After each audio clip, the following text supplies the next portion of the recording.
ويا قوم ما لي أدعوكم إلى النجاة وتدعونني إلى النار تدعونني لأكفر بالله وأشرك به ما ليس لي به علم وأنا أدعوكم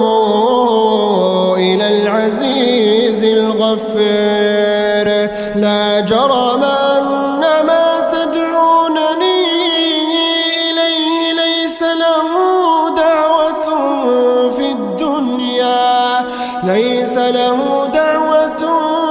في الدنيا ولا في الآخرة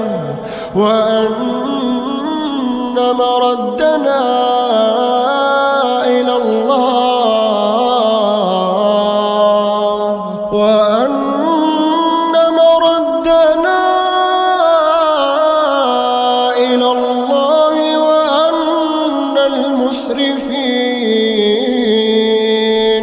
وأن المسرفين هم أصحاب النار فستذكرون ما أقول لكم وأفوض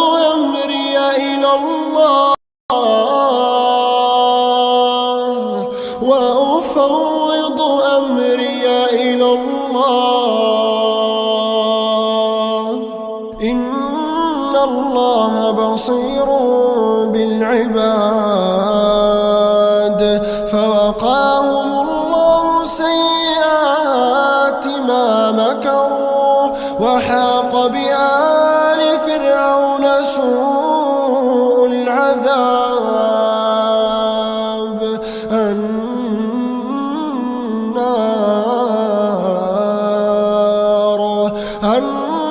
النار يعرضون عليها غدوا وعشيا ويوم تقوم الساعة أدخلوا آل فرعون أشد العذاب وإذ يتحاجون في النار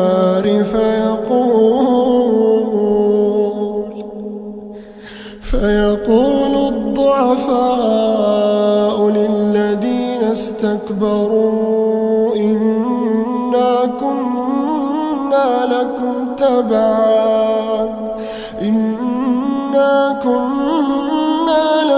تبعا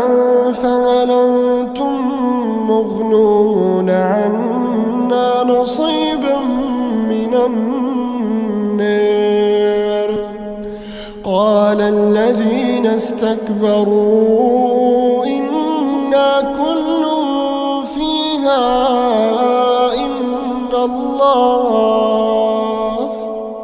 إن الله قد حكم بين العباد وقال الذين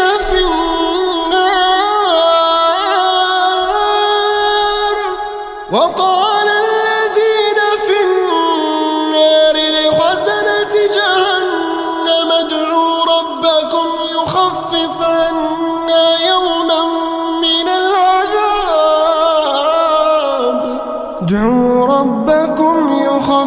عنا يوما من العذاب قالوا أولم تك تأتيكم رسلكم بالبينات قالوا بلى قالوا فادعوا وما دعاء الكافرين إلا في ضلال إنا لننصر رسلنا والذين آمنوا في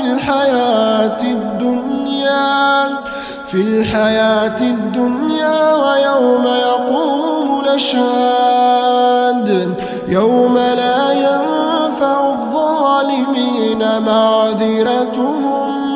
ولهم اللعنة ولهم سوء